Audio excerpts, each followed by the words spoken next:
transformation investments. I'm Fabiana Corredor. I'm part of the marketing team here at Oxys, and I'm very happy to be facilitating the session today.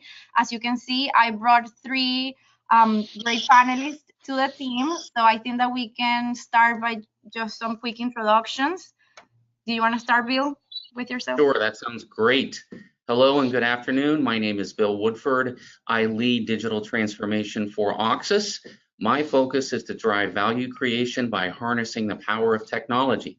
I have extensive tech consulting experience with Oxys, Deloitte, and Accenture. In addition, I was a divisional CIO for a global downstream oil and gas company. Thank you, Bill. Happy to have you here. So good afternoon, everyone. My name is Keith Saywitz. I'm a managing director in Oxys's digital transformation practice. My practice focuses on the business side of digital transformation, where we help companies drive returns through the integration of business and technology. By way of background, I have about 30 years of experience across industry and consulting, former KPMG manager, as well as I led the process improvement function for DHL for 7 years globally. So excited to speak to you all today. Hi, I guess I'll go next. Good morning, everybody. And again, thank you all for joining. Appreciate your time. My name is Dan Day, and I lead the finance transformation and BPO practice here at Oxys. I have over 25 years of leading, executing, and evaluating major change initiatives across organizations and industries. At Oxys, I've spent the last 10 years or so mainly working with CFOs and COOs on large transformation initiatives that leverage technology, process improvement, and outsourcing to deliver peak performance. Really looking forward to speaking with you all today. Thank you, Dan. So with that, I just wanted to level set and let you know that even though that your lines are muted, you can submit your questions throughout the discussion through the question panel. We'll make sure to address those questions as we go through the discussion or at the end of the session. And yeah, we want to make this as interactive as possible, so your questions are always very welcome. And you know, before kicking it off, this is really the plan of what we're going to cover today. As you know, as we included in the invitation, really probably every company in the US and in the world is experiencing or going through some type of transformation or modernization journey at any level of maturity. But the reality is that a lot of those companies are not really scaling or achieving the results that they were expecting from their digital transformation investments. And that's really the core goal for today, is to really talk about why is it so hard for companies to scale their digital transformation programs? What are some of the key practical insights that our team of experts can provide to incorporate for balance of the year in 2023. So we're gonna go through three key sections, which is the importance of having a vision and how to identify and prioritize your opportunities. We're also gonna talk about specific high impact initiatives that you can start considering today. And lastly, we're gonna talk a little bit about keys for an effective execution, because at the end, everything comes down to execution once you have a great strategy. And as I mentioned, the idea is to cover your questions as we go through the session. So with that, I'm gonna turn it over to you, Bill, to get it started. You know, excellent. This is a very exciting topic. Digital transformation is, I think, on all of your minds as you're making time to join this call. As you look at this quote from Gartner, 4 of 5 CIOs are increasing digital tech investments. There are some reasons there. You're experiencing these economic pressures, inflation, talent. We saw from some of your feedback some of the challenges of attracting and retaining talent, supply constraints, among other items. We wanted to spend a few minutes before jumping into the specifics to take a step back and think about DT and what's the value that that can provide. What are the benefit categories? Many of you probably think cost savings, and that's an evident one. So that's broadly covered under operational excellence. So as you think about operational excellence, that's really about driving efficiency and effectiveness. And with that, hyperautomation in particular can drive dramatic improvements in efficiency and allow people to focus on higher value activities. We've seen tremendous results with our intelligent automation practice, realizing those benefits. Another dimension of that is that with digital technologies, they can provide much greater consistency, which allows for significant improvements in quality. So long and short, that's a higher quality of service at a lower cost. A very powerful combination. Next, let's talk about agile and scalable. Markets and business models continue to change. Businesses need to adapt or they will decline. Digital technologies can enable a more flexible operating model that scale efficiently. So the beauty of this is that with investments in DT, your current operations can be more efficient, and then with economic improvement, with business growth, you can scale much more efficiently. Another powerful aspect of these digital platforms is that there's much more data in terms of how they operate. This allows for bringing more science to the art of decision making. There's real power in leveraging the insights, the signals that come in from the operations to make decisions and to take full advantage of those. We do see some mixed results with our clients, and then we help them drive more value within the insights and analytics space. And we'll talk a little bit more about that. Innovation is another broad area that drives tremendous value. And what we see is that, many companies today, they may have grown through acquisitions. It may have just been organic growth. But as a result of that, the teams are focused on keeping the lights on, and they really have no capacity to do additional work, to do continuous improvement. And innovation through DT can create that capacity. There can be higher performing teams that can enable the business to evolve and to further enable continuous improvement. So that's a very exciting aspect. Connecting back to talent and the employee experience, there needs to be a rethinking of job functions with DT. There's an elevation of the roles. There's the ability for people to do more, and their responsibilities should reflect that, as they will have a greater capacity to perform higher value work. And then a side effect of that is that with that work, it's even more rewarding. So that can help address some of the talent issues. And thematically, I would also say that gets back to a critical aspect of change management. And when we talk about kind of leading practices and driving effective execution, you really can't overemphasize the importance of change management. And finally, certainly not least importance-wise, is customer satisfaction. Executing with higher quality service allows you to protect your existing customers, to protect that business. So the increased quality of service with greater efficiency puts you in a position where you're delivering results for your customer. Thank you, Bill. Okay, well, let's keep rolling. So, the reality is that transformations are complex.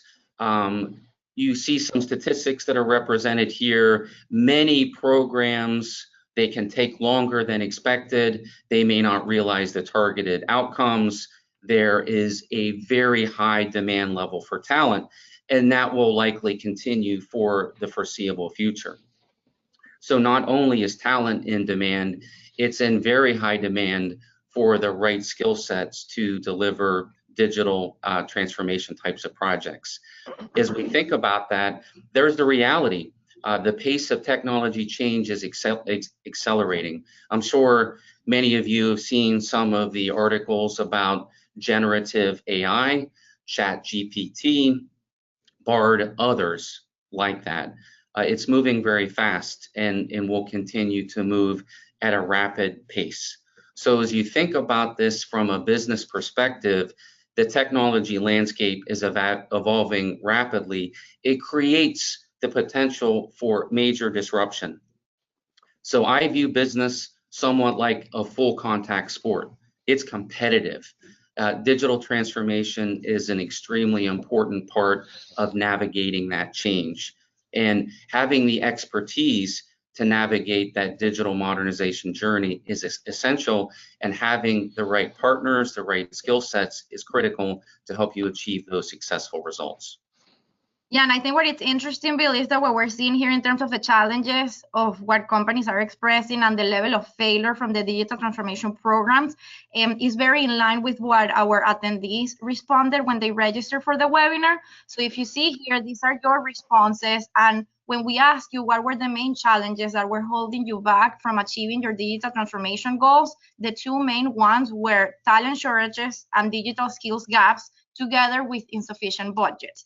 And the other part that was very interesting that we kind of like see it together is not having a clear vision or roadmap of opportunities, or not having a clear business case on what you're really planning to get from the identified opportunities. So the idea today is to talk a little bit about how you can go through these struggles.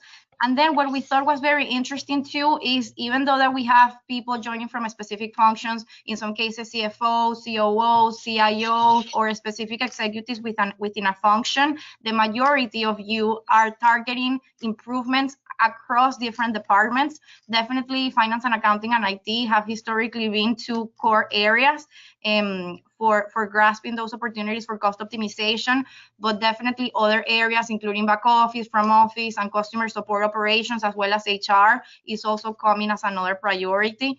So I wanted to open it up to you, Keith. How does this kind of like compare to what you're seeing and hearing from your customers? Yeah, it's super interesting. And we meet with customers every day that are going down this journey. And two of them that I drill into is the vision and roadmap piece of it. We see a lot of companies today that they don't take the time to build a vision or don't take the time to build an actual roadmap, and they're kind of sticking their toe in the water a little bit. And there's a lot of priorities in the organization, and then whichever stakeholder kind of has maybe the biggest stick gets some of their things prioritized, but it's not part of a holistic program. It doesn't really get the benefits that they were expecting to get out of it. And then it kind of stalls the overall program. So we see that quite a lot. And we see the situation where companies will have multiple different opportunities in front of them, and they can't come to a consensus on what to do first or second or third, or even how to quantify the benefits. So they just kind of spend time ruminating and never really get to the point that they jumpstart their program and get moving. So that's something we see very commonly. The other thing I drill into is this idea of the first one, talent shortage and digital skills gap. That's an interesting one, because one of the things that we see in companies that start and then aren't successful is that they understand that maybe they don't have all the right skills, but what they do is they don't want to make the investment in bringing in outside talent. So they attempt to execute these programs in the spare time of other business leaders who don't have the spare time to really do it, but they still put the burden on them. Or they try to execute programs with people that have never really been through a real transformation before. And as a result of that, it also kind of stalls and never gets to where it needs to be. Maybe the resources had success in other areas, and you're like, oh, I'm going to have them take this on. But it's kind of a recipe for failure, because these transformations are complex in nature. We see a lot of companies that want to implement, and they've implemented some software before, and they say that's their view of digital transformation, which isn't really the same thing. Just implementing a piece of software and really transforming, which involves change management and business process change, is really what drives that.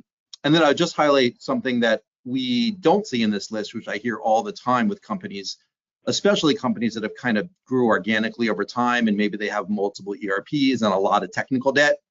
A lot of times these companies don't start their journey at all because they think that technical debt is too complicated in order to overcome.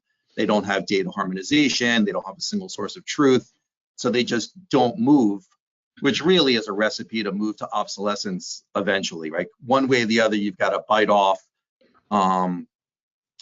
take a bite of that apple and get moving, and you just have to work with someone that's experienced in knowing how to solve those problems, as opposed to letting them overwhelm you. Yeah. Dan, any thoughts that you want to add? Yeah, just tacking on to some of what Keith was saying. When I'm speaking with CFOs and COOs, Traditionally, I hear a lot more around talent and org-driven resistance than around budget, right? Why is that? Usually there's a pretty strong business case and a fast payback, so finding the money is kind of less of a concern. As many of the initiatives, if they're implemented well, they'll pay for themselves pretty quickly. So while the budget may not have been set aside, they're in a sense they could be self-funding or they've got a good enough payback that the savvy CFOs and COOs know that they can find the money to pay for them. But usually there's a lot of hesitancy related to the talent, the org prioritization, right? Things like, do we have the skills internally to execute? Is my organization too bogged down in firefighting, so it hasn't been able to invest the time needed to innovate or to challenge the status quo, or they've brought real small bits and pieces of initiatives together and they're just not big enough or transformational enough to get through kind of the priority list of things that the organization needs to focus on, because organizationally digital transformation has to be embraced, not just within a department. Now, as the economy is starting to get a little bit more uncertain and change, some of those, kind of the resistance of the organization and the insufficient budget, some of that's coming together, right? Because there's a lot more scrutiny to the business cases, right? A lot more, call it risk factors that are being applied to make sure that the organization is really going to be able to deliver on time and recognize the full benefit that's laid out in the business case. So, we're starting to hear that the decisions are slowing, and a lot of it is because, kind of the number one is creeping into number two, and it's being a lot more heavily weighted in making that decision. And then, the stuff on the right, this is definitely what we're seeing. I think traditionally there's been a lot more, IT and finance driven work within kind of the organizations that we typically work with. But we're definitely hearing a lot more on, front office, customer facing, and a lot of the, what I would call middle office, right? Kind of the handoffs between the back office and the front office where they're coming together. A lot of initiatives targeting those areas. In the front office, it's usually more around, execution excellence and efficiency and customer experience and things like that. And kind of in that middle handoff, it's more around, cleaner handoffs, reducing exceptions, and kind of the manual processes that have put in place to bridge those gaps. So definitely both sides consistent with kind of what we've seen in the marketplace. Do you guys still see these different departments working in silos and somehow trying to do transformational initiatives at the department level, but not necessarily cohesively? Yeah, I'll add a quick comment to that. I think first we see a lot of cases of, as we touched on, companies that are reluctant to move forward. But in cases where organizations are moving forward, it's often not in a cohesive manner, where departments are almost doing proof of concepts or sort of dabbling, if you will, but it's not from a top-down vision standpoint. It's not really focused on transforming and driving business outcomes. We do commonly see that. Yeah. So I think with that, I'm going to launch the first polling question for the audience. So you can answer live, and I'm going to share the results with you in a second. So basically, how would you rate your organization's progress in achieving operational excellence through digital transformation? Highly successful, moderately successful, somewhat successful, not successful, or no results yet? So if you guys start submitting your votes, I'll share them in around 30 seconds to allow more answers.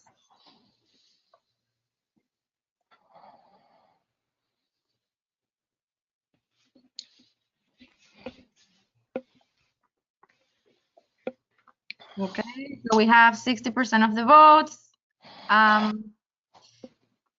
So very interesting. As you guys see, people are being somewhat honest. So only 6% consider themselves to be highly successful, 20% moderately successful, the majority, 53%, it's kind of like in the middle, somewhat, and then 12% not successful at all, and 80% have not really started. Any thoughts, any surprises with those results, Keith? I think that's probably what everyone expected to see. That, and even the two in the middle, moderately and somewhat successful, are very similar in nature. So the vast majority look at this as a mixed bag, and I think that's what we see across companies that don't kind of fully commit. Yeah, interesting. So with that, let's really jump into the next session. I think, based on the challenges that we discussed, it seems that a big part of the problem is really getting started, identifying the opportunities, deciding what to prioritize. Every company has a lot of things that they could be doing, but they just don't know how to build that roadmap. So I think it would be great to get some practical insights, and maybe we can start with you, Bill, in terms of what advice would you give to these companies in these early stages of defining their roadmap? I would say, as an analogy, if you think about something like, buying a house, you probably think first about some macro themes of where you would like it to be, the type of house, etc.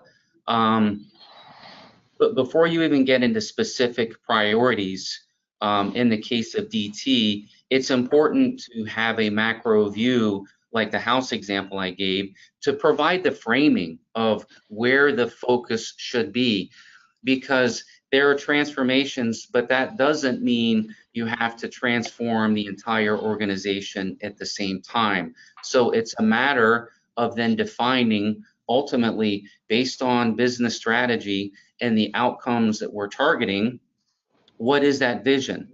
It's defining, where does the organization want to go? It's providing that North Star, that direction of, here's where we want to go, and then ultimately articulating the outcomes of what it looks like when we get there. Without that framing, that leads to the scenario that we just talked about, of kind of pockets of activity happening that's not in a cohesive manner. This allows that to be organized, and with that organization effect through the vision, that enables proper prioritization, and it becomes a force multiplier in terms of the value that DT can deliver. Yeah. In your case, Keith, I think when it comes to opportunity prioritization, a lot of the times we're big proponents of really starting with an assessment. I think it would be great for you to kind of like explain the value of that and what's the importance of an assessment. Yeah, it's super interesting. Like, one of the first comments that you made early on, Fabi, was that execution is the most important thing. But if execution is the most important thing, then the second most important thing is knowing what to execute on, and how to even prioritize those types of things. And what makes starting with an assessment so important, first off, is just linking to what Bill was just talking about, which is, what are the goals of your company overall? We see companies all the time execute and prioritize something because, as I was saying before, maybe it's something that seems like it's on fire and it happens kind of down in the organization. But when it's not aligned to what the goals of the business are, you may be investing a bunch of time and effort in optimizing something that isn't even important to the business. Like, we'll see examples of companies that are optimizing maybe a revenue cycle or a billing process, and it's for a business unit which isn't even at the top of strategic leadership's goals for the upcoming year.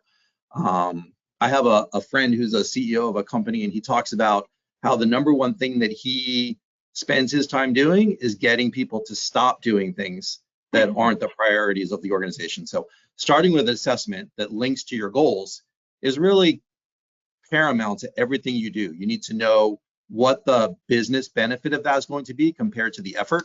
You need to measure and determine what are the areas that, how many different departments does it impact, and is that even the right thing to start with?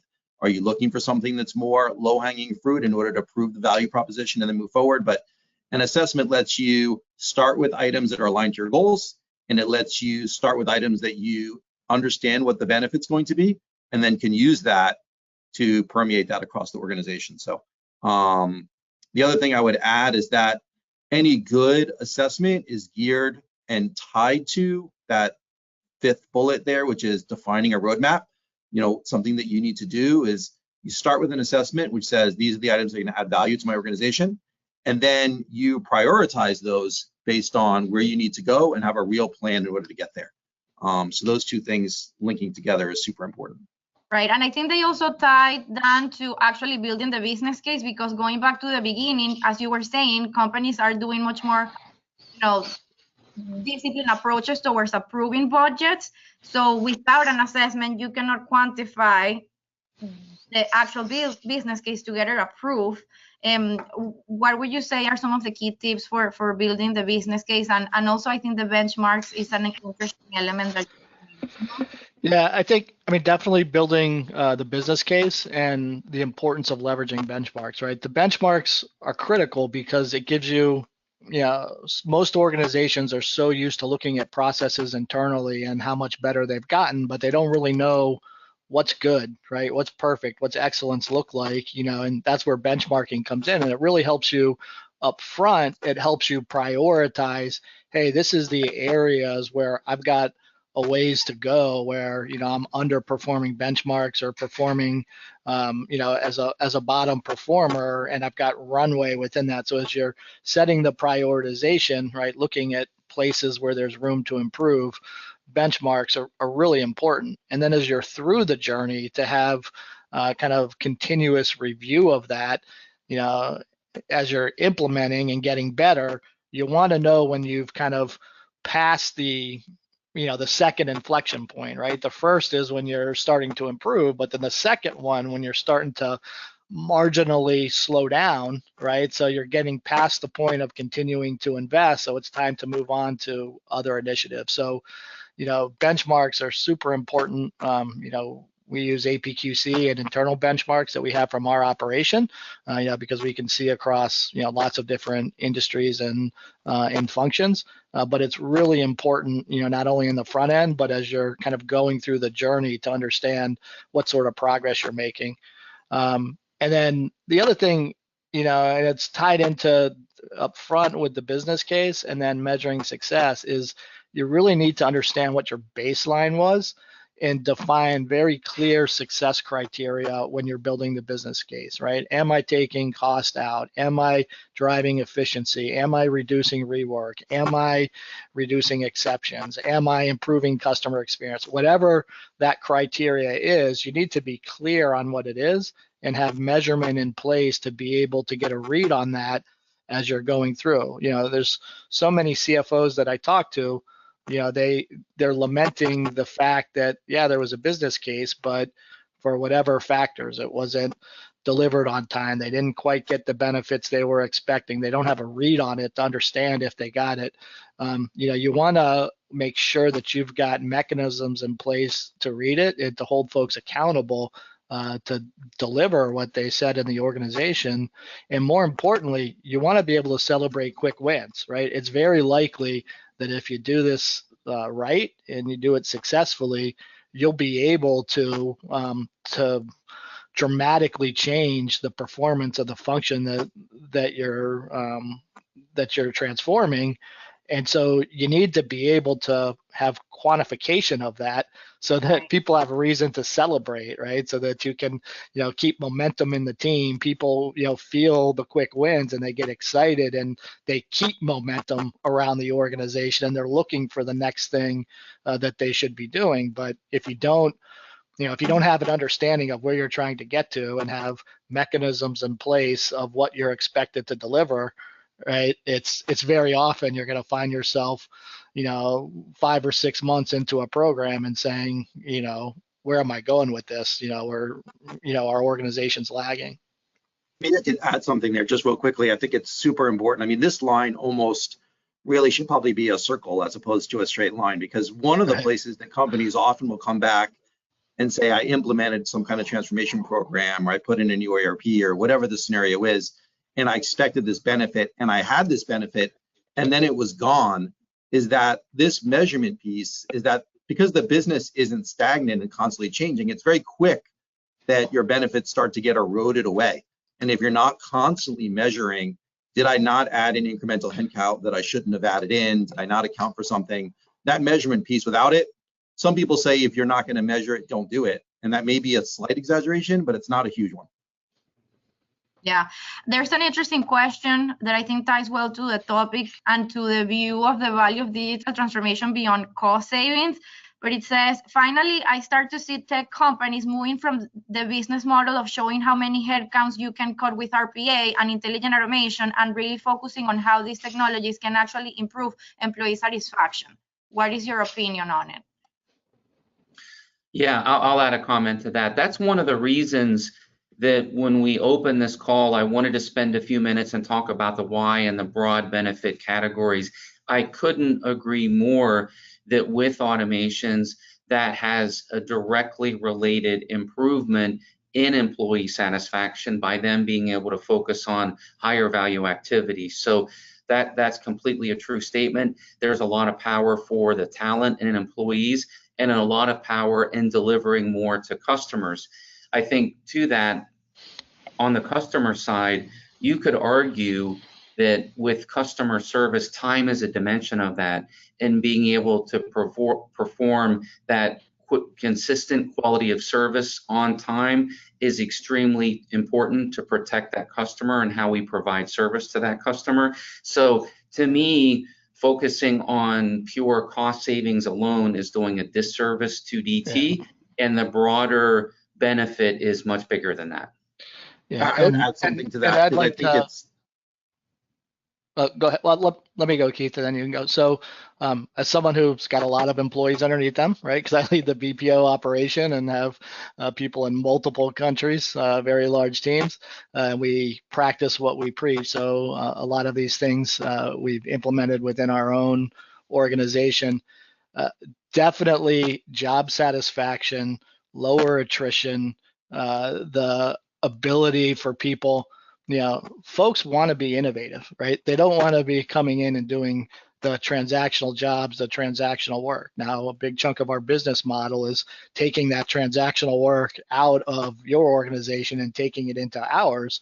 So, kind of our goal once we get it is to find ways to make that work interesting and innovative and allow people to have, career opportunities and career growth by finding ways to do things better and changing the nature of the job so that they're not just focused on keying in a transaction or entering a process manually or being a manual interface between two systems that should be integrated, right? Giving them the opportunity to do their job differently and to focus on kind of the more innovative aspects of their work so that they're a little bit more fulfilled in their careers. Yeah, no, definitely. And I think with that, I think it would be great to start talking about specific examples and some of the key strategies and programs that you are seeing across customers being picked within the prioritization. And I think these three that you're seeing on the slide, intelligent automation, BI, and outsourcing, are definitely very predominant. So maybe Bill, we can start with you in terms of the intelligent automation. That sounds great. Thanks, Bobby. So we've touched on intelligent automation. There are major efficiency gains that are possible. It's common to see those north of 25%. We have specific scenarios that can be 35 to 50%. But just as we touched on, that efficiency becomes an enabler for these other aspects to focus on higher value work, to be able to innovate, et cetera. What's interesting is that, intelligent automation has been around, and then the robotic process automation has been around for a significant period of time. And those have tended to automate historically, more types of the transactional, very procedural types of activities. That has been changing over the last couple of years, but there's been a step function change more recently. And an example I'll use for that is for generative AI. And specifically, it's really a broad field, but when you look at the large language models, there is now the ability to automate even more complex functions. So kind of bringing it up a level from the procedural, and to do that in a much more human-like way. So as you think about scenarios like improving analysis, identifying exceptions, prioritizing tasks and responding to all types of requests, internal, external, etc., it allows a further elevation of what the people are working on. And I would say related to that, I think this is diminishing somewhat, but there was a view on the people side that DT was going to take jobs, etc.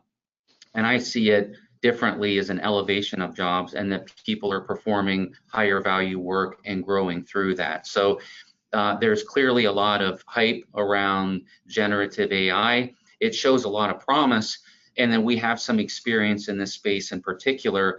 And I would say there are some important dimensions to get in place in terms of prompting, how those prompts are structured, because slightly different types of prompts generate materially different results. And then having a framework in place, responses come back from those to make sure there's a controlled mechanism, because you don't want, there are cases with these large language models when there are responses that aren't valid for that scenario. So there has to be a mechanism to manage that as well. It is exciting though to see this continued path of what, kind of where we're going with automations and where we're going with other digital technologies. So, I think we're likely to see more change in the next few years than what we've seen in the last 10. And that means, I think, for those who have maybe, those organizations that have gotten by not transforming, I think that's becoming a riskier and riskier proposition. And I think it's interesting, Bill, because as you said, RPA has been going for a while, 5 to 7 years, but the reality is that it's still, from mid to large companies, they haven't necessarily scaled RPA yet. So now they're getting thrown with this generative AI and ChatGPT. And that, don't you feel that for them, they may still feel that it's too early for them if they haven't tackled the basics to go into generative AI type of technologies? Like, what advice would you give to some of the companies that are still super early on their RPA journey? I think the macro theme, and it certainly would apply to this, is it's important to consider working with partners and those that have some expertise in the space.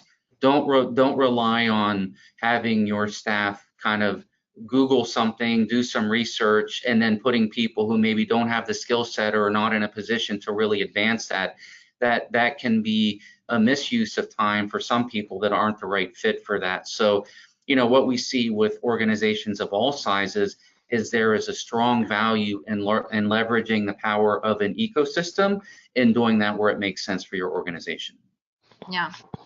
And Keith, in the case of BI and analytics, it's interesting because a lot of people don't necessarily associate analytics with cost savings, but then the value of visibility, it's in the future does translate into tangible results. So what would you say in terms of BI? Yeah, so BI and analytics is interesting because it's certainly super interesting coming right after a conversation on generative AI and RPA, because clearly the adoption is still earlier, although there's good adoption in RPA and we're very early stages for generative AI. But on the BI side, I think we've seen most organizations have clearly embraced BI, and I think most organizations understand that the only way to really drive your organization to excellence is to be a data-driven decision-making company, and that companies that are truly putting data at the forefront outpace their competition, because data-based decisions versus anecdotal ones are clearly a difference. What I would highlight, though, is that I still see lots of companies, and there's a couple of areas where they're struggling in this space. One that I would highlight is that we see lots of companies where they have staff that can create dashboards, and they have staff that can build a data cube and build the integrations from their other systems in order to populate to populate information in order to build analytics. But where they lag, and those functions seem to be IT-based functions. And what we see companies lag is that the business expertise to really help companies focus on what should they be analyzing, how can they move to be more forward-looking. And what happens oftentimes is that we have a functional owner in accounting or finance or operations, and they work with their IT owner, and the IT owner is basically saying, tell me what you want to measure. And the functional leader is saying, well, I'm not sure. So that piece to bridge the gap about what questions should be answered and how do I get to a place where I'm predicting the future as opposed to just looking backwards. That's a big gap that we still see in companies. And then the other area to highlight is that I think too many companies let themselves be kind of held back by concerns over data quality, as opposed to building a plan in order to harmonize your data and answer questions. They just let that kind of stagnate themselves. And the real approach there needs to be that you should identify the business questions that you can answer and answer them, and then identify the business questions that you can't answer well and put in place a plan to solve those data issues, so you can answer those questions in the future. But the just sitting still never works, right? I think we're at a place now where everyone kind of agrees, I have to be able to measure, I have to be able to look forward, and what I should measure and what I should look forward for and how do I fix my issues is really at the forefront. And do you see, because it's so interesting, like first is what do you want to measure, and then telling the story of what the data is saying. Don't you find some companies actually have the data that they need, but they still haven't incorporated it into their rhythms of actually reviewing the data and making decisions based on the data?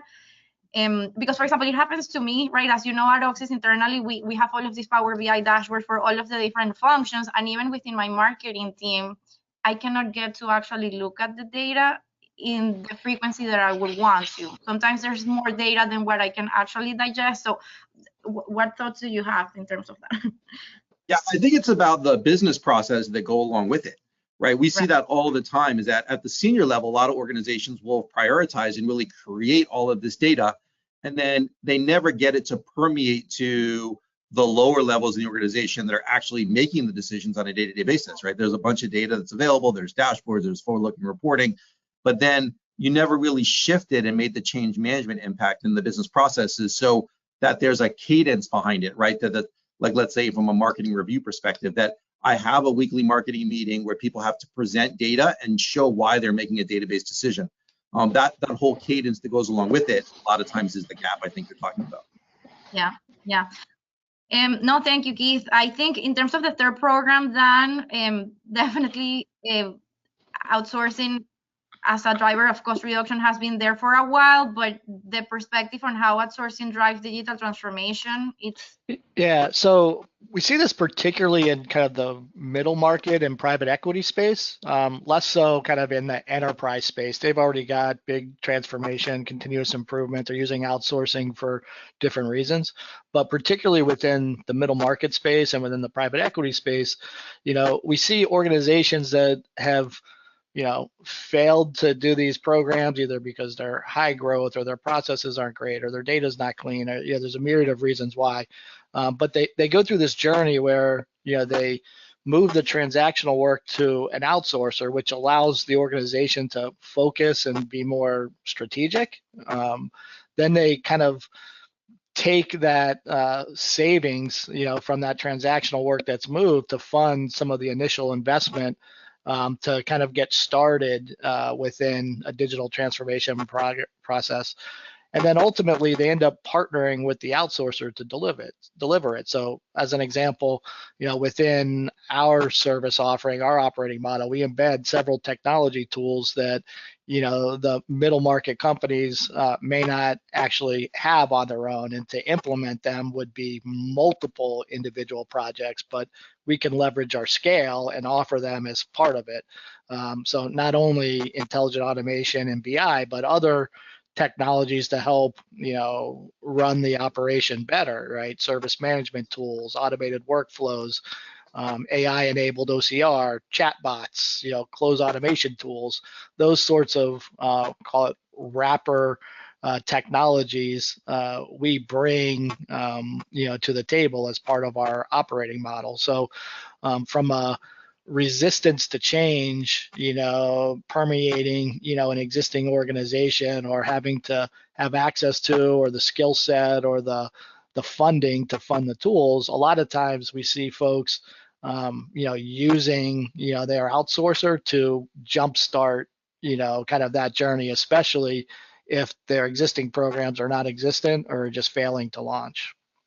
Yeah, no, definitely. And I think with that, maybe we can pull our second polling question, which is basically asking the audience,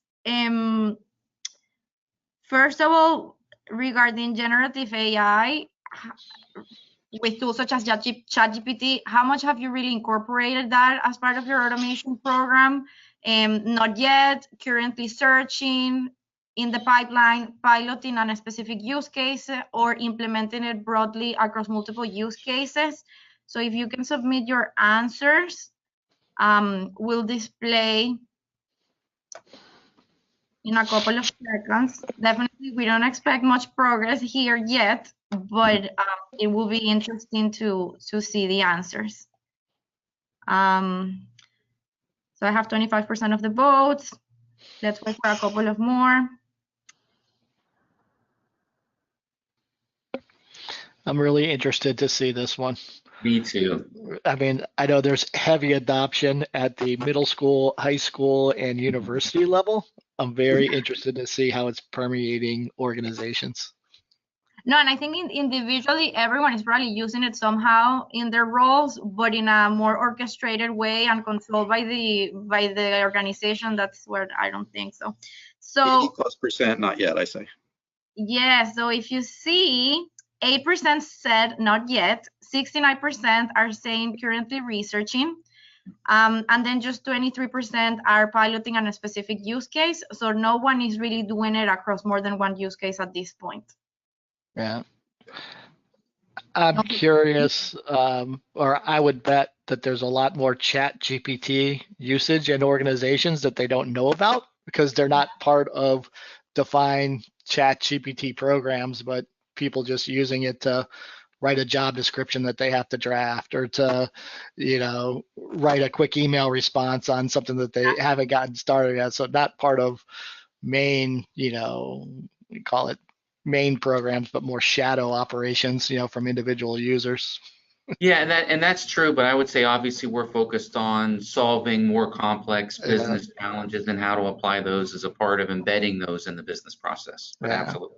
But then the data governance and all of that comes into play right. as part of that, right? 100%.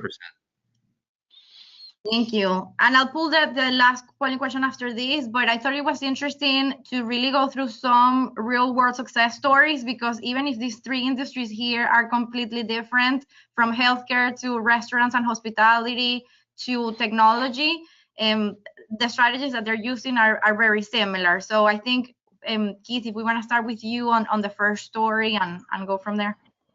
Yeah, so super interesting use case here. And I think the real takeaway here for this scenario is really outside of the idea of the specific industry that this customer was in, which was a healthcare and medical device company, which we do a lot of work in this space.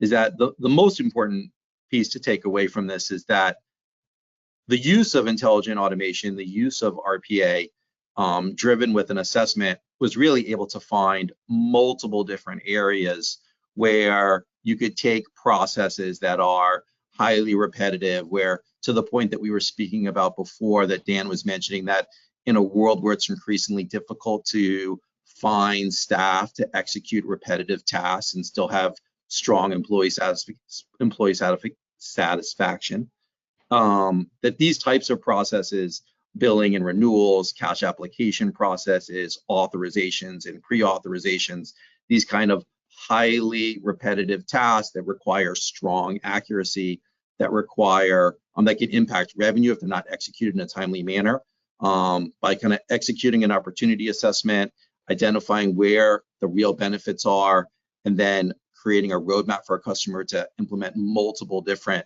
automations as part of a program, really drives success. And that, although it's applicable in the medical industry, it's applicable in many other similar industries. Thank you. Dan, in the case of the hospitality Yeah, sure. So this was a super interesting case study.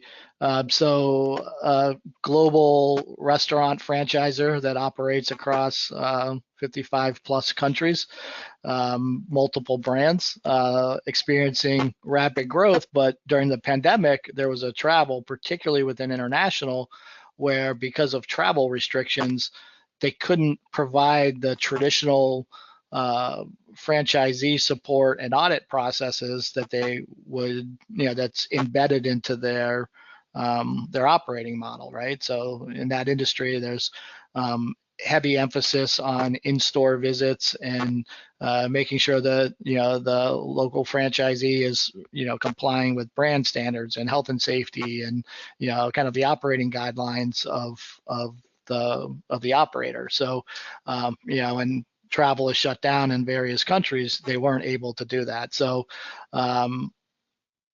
if you kind of think through where they were going, this is kind of the lifeline of support that they have to make sure that their brands are being operated in accordance with standards. So what did they do? They created this customer experience center of excellence out of one of our centers in Costa Rica, where they're using coaches and they're combining teleconferencing via kind of one of the traditional teleconferencing technologies out there, kind of a virtual audit program technology, and kind of a scheduling and CRM system to kind of change that model on its head. So now they're able to perform those store visits virtually. Initially it was done out of necessity, but now as an ongoing program, they've continued to add on it. So it's less about compliance, it's more becoming a franchisee support model where they're getting consistency in the coaches that are doing the conversations. They're getting more data back from these store visits. They're able to do them more frequently because they're doing it virtually.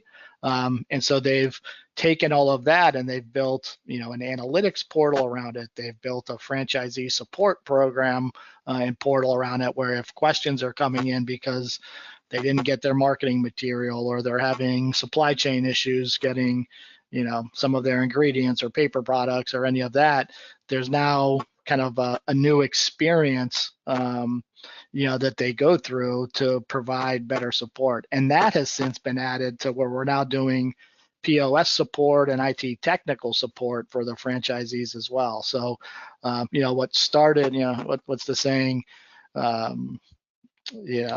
necessity is the mother of invention. Out of necessity, right, it sparked kind of this whole transformational program that is kind of spreading across their organization, and then now to to other restaurants in their other players in their industry. And I think that also talks down a lot about the trend of the role of shared services and outsourcing going beyond the traditional transactional type of activity and really starting to use it for functions that never even existed before. So that's another trend that we're seeing. It's the pace of technology and the use of technology and collaboration tools and analytics and all of those things coming together. It's really turning some of the traditional models on their head. Now you've got to be comfortable with change, right, and willing to and have strong champions, right, to be able to push that major change initiative through. But when it works, I mean, it can literally transform the industry. So in this case, they were lucky if they, especially on an international basis, if they could get in once or twice a year. Now they're visiting at least once a quarter virtually.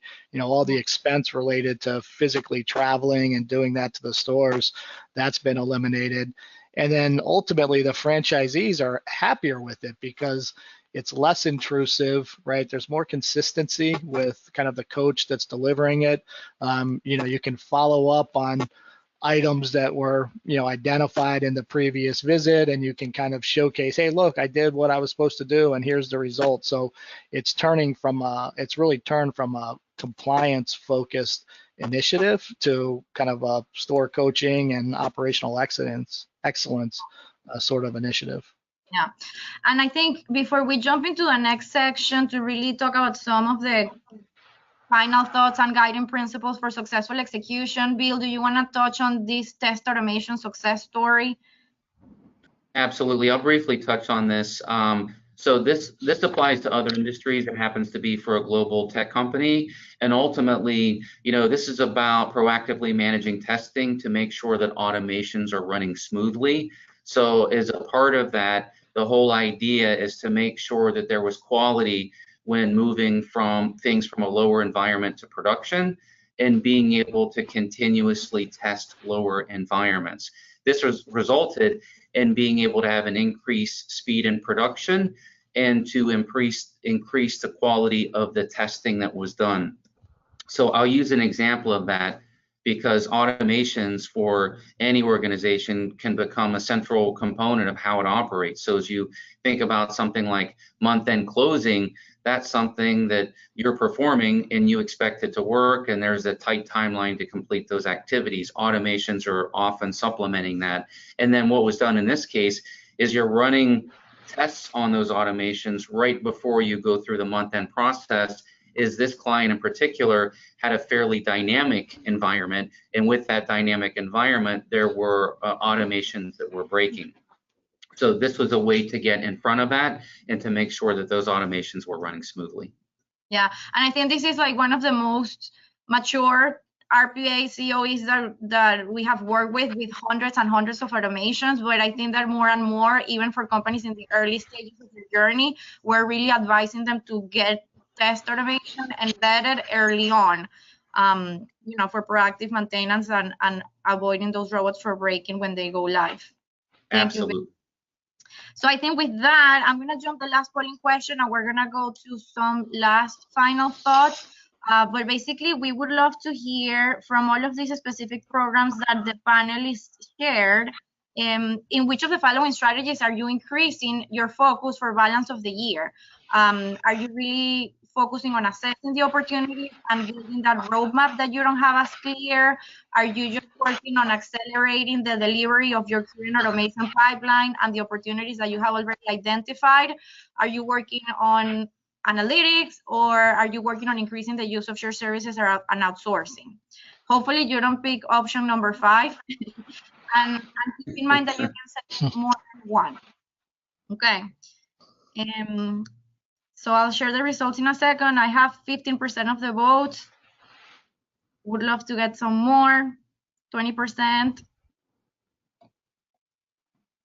And I know we're on the top of the hour. I think we're gonna close in around 5 minutes. It took a little bit longer, but hopefully some of you can stay.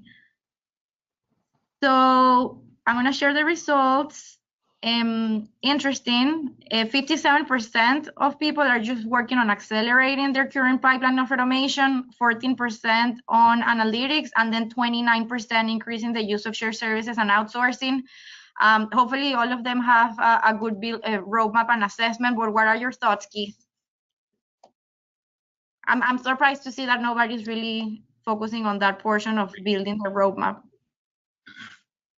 Yeah, I mean, I think it kind of goes hand in hand that the idea of accelerating your current automation pipeline kind of gets tied in with, identifying what those opportunities are at the same time. So I think those things go a bit hand in hand. They could. Well, we would just reinforce begin with the end in mind. Yeah. Excellent.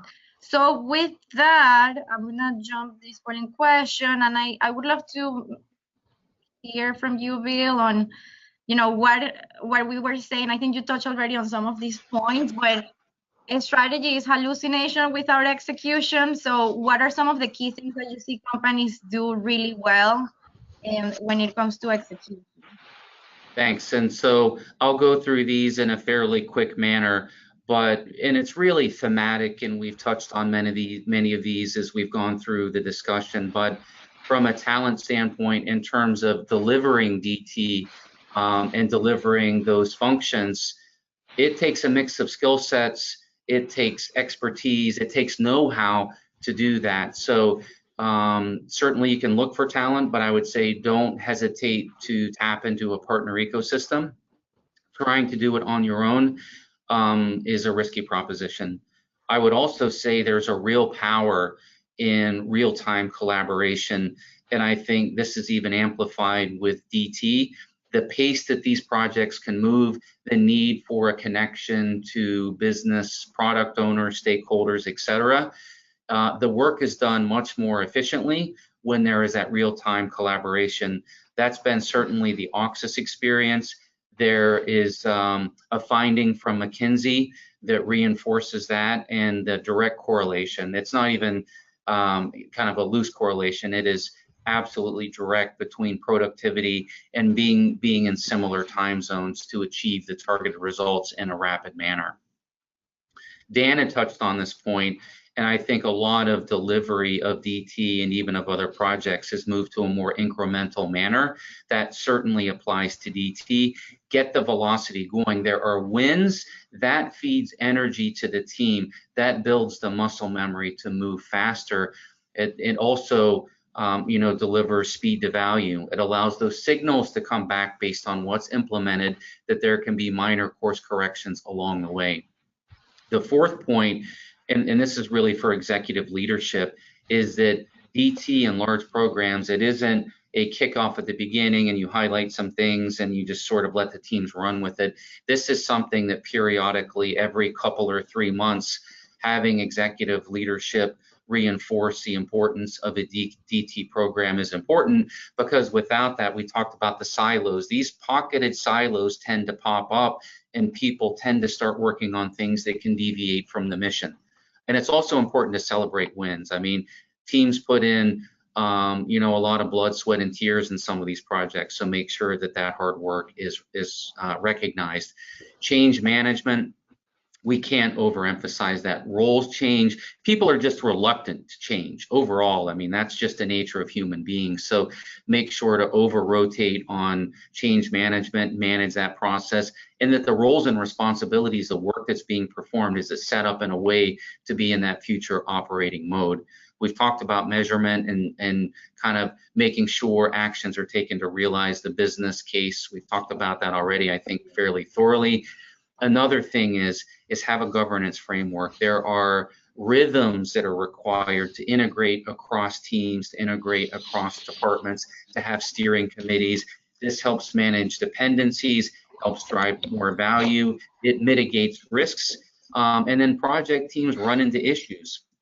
They need to have a way to escalate those and get those resolved. But ultimately, the teams should be doing a lot of the work and then engaging stakeholders to get clarity where needed. Thank you, Bill. Dan, anything that you want to add?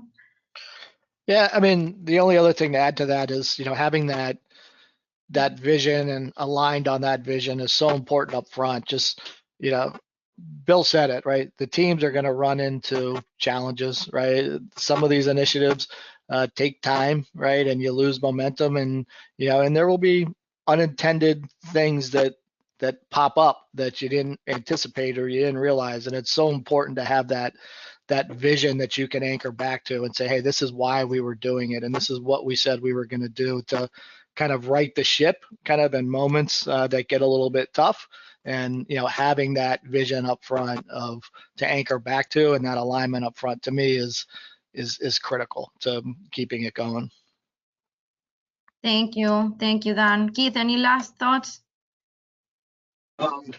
I would just say that digital transformation ultimately is about utilizing technology, but at the end of the day, technology change business processes, and technology business process changes change the roles of staff.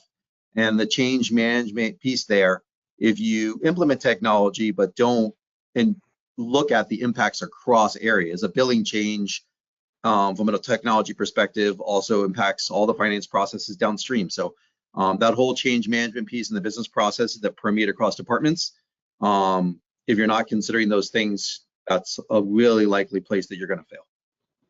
Yeah. Well, there were some questions around if we were gonna send a copy of the presentation. So yes, if you're interested, you can send me an email and I'll share a copy of the recording and the presentation afterwards. There's also a final question because the other ones we can address in private, but I thought this one was interesting. What do you think about finance departments hiring programmers, having someone that really understands both worlds? We did that at Bahamar Hospitality company, and it's working phenomenally for us. Less complex process is being done by this person, and as soon as it's stable, we consider moving it to our partner. Yeah, no, I mean, definitely if you can find folks that have kind of the finance skills and the programming skills, right? If you can find those folks, that's great, right? It's, we talk about, programs being business led, right? Those are the ones that are most effective. So if you can find kind of that hybrid, right, that understands the finance processes and the accounting processes and can do some programming, I'd say in some disciplines it's a little bit easier. Finance is one where you tend to find people that are strong with macros and strong with development and can do that a little bit easier than some of the other disciplines. So it's definitely a strategy that works. And as part of the maturity, automations is an example that supports citizen development, and that's exactly what it's trying to enable, where there's the functional domain knowledge, and then it's fairly straightforward to pair that where someone with the interest can then do that development. And then it's good to have some governance around that through a COE or other mechanism to ultimately make sure the controls are there, but absolutely pulling in more functional business resources and having tech enable that is a powerful combination. Yeah. I think it can be super powerful from that aspect, the citizen developer aspect, and it can be useful from a point solution perspective. At scale, it's a very difficult proposition, especially from the employee standpoint. It's very difficult to recruit and retain talent where you don't offer a career path to those people. And the technical person in a business department is a difficult career path. Yeah. No, thank you guys. It was great having all of your valuable input. Thank you for everyone that joined.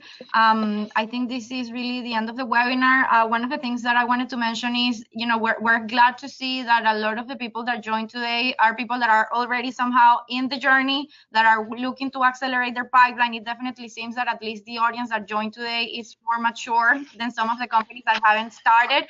But I always encourage you to, just have an informal conversation with our team just to see what are some of the areas that maybe you're not yet considering and how can you really look at accelerating some of those initiatives. So, we're happy, Keith, Bill, Dan, we're all happy to discuss separately. And if we couldn't answer any of your questions, we would be happy to have a more private discussion later. Thank you so much and enjoy the rest of your afternoon. Thank you, guys. Thank you, everybody. So much. Have a great day.